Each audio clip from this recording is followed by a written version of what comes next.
नमस्कार प्यारे बच्चों, ये क्या है? ये है केला। इसे कहते हैं इंग्लिश में बनाना और इसका बॉटनिकल नाम है मूसा पैराडाइसियाका। मूसा पैराडाइसियाका का मतलब एक ऐसा फल जो पैराडाइज यानी स्वर्ग से आया है।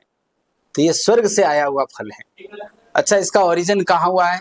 तो इसका उत्पत्ति या इसका ओरिजिन हुआ है साउथ ईस्ट एशिया के अंदर, यानी इंडोनेशिया, मलेशिया और फिलीपाइंस के अंदर।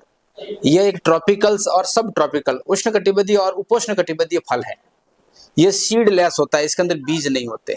तो यह शक्कर से इसे उगाया जाता है।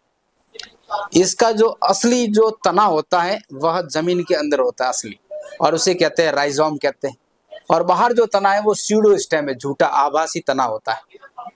यह बहुत न्यूट्रिशियस है। इसके अंदर विशेषकर विटामिन B6 पैराडॉक्सिन होता है, जो ब्रेन के विकास के लिए बहुत और इम्यूनिटी के विकास के लिए बहुत इंपॉर्टेंट। दूसरा विटामिन C होता है इसके अंदर। तीसरा इसके अंदर विटामिन A की मात्रा भी अच्छी होती है, और विटामिन B9 जिसे फॉलिक एसिड कहते हैं वह भी अच्छा होता है, लेकिन सबसे ज्यादा विटामिन B6 होता है। उसके अलावा यह म्यूजेसी फैमिली का प्लांट है और एक बीज पत्री पादप है।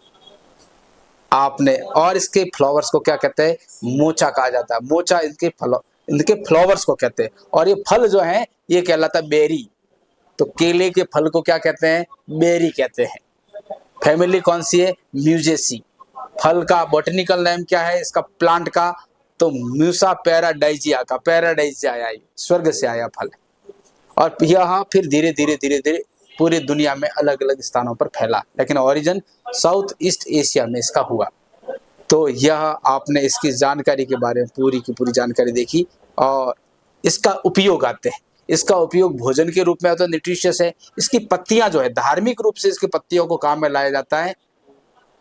धार्मिक प्रयोग के अंदर जो है केले को पत्तियां रखते हैं, और इसके अलावा उसके ऊपर भोजन भी करते हैं। उन पत्तियों से रेशे भी बनाते हैं, फाइबर्स भी बनाते हैं। तो इसका ये भी इसके इम्पोर्टेंट काम है। रोप और पेपर भी बनाया जाता है, रोप रस्सियां भी बनाते हैं। और इसके अलावा इसका यूज भोजन के रूप में, एक न्यूट्रिशियस फूड के रूप में, सुपाच्य रूप में किया जाता है। ओके, धन्यवाद बच्चों, थैंक यू, जय हिंद।